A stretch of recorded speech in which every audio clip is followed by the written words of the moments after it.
paper, they have the same rights, but in action, they haven't been treated equally.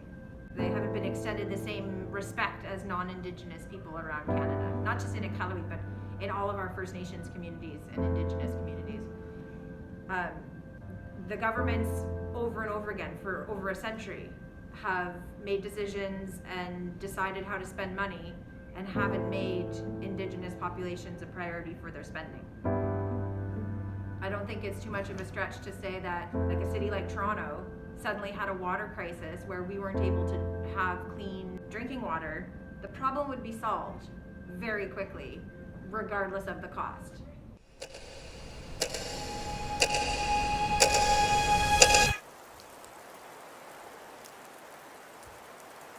Imiq, Indigenous Movement for Improving Water Quality, Toronto-based group for Indigenous water rights.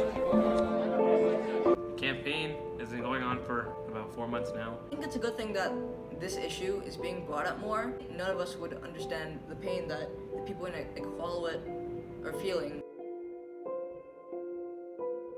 The boil water crisis is a real issue of equity and the way that Canada treats its First Nations communities, and I think it's a issue far just beyond access to clean water. A lot of people in Indigenous cultures have been going through this water crisis, and we just wanted to help.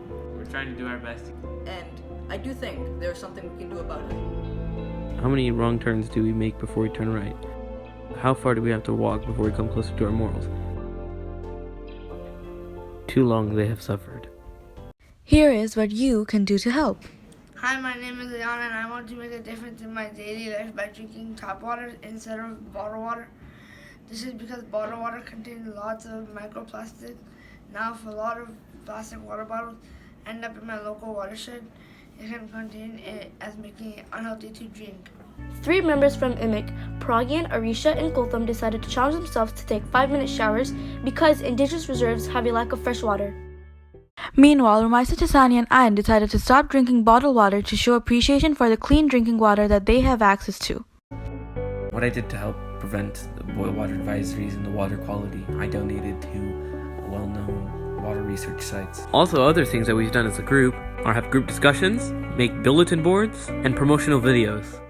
As one of our actions, we created a bulletin board to provide our school with information. Here are some contents. Firstly, we have our social media such as our Twitter, website, and email, which is officialimiq@gmail.com. Next, here we have some information on the medical issues caused by the water. We came up with a list of small actions that you can do in your daily life to show appreciation for the clean drinking water that your community has access to.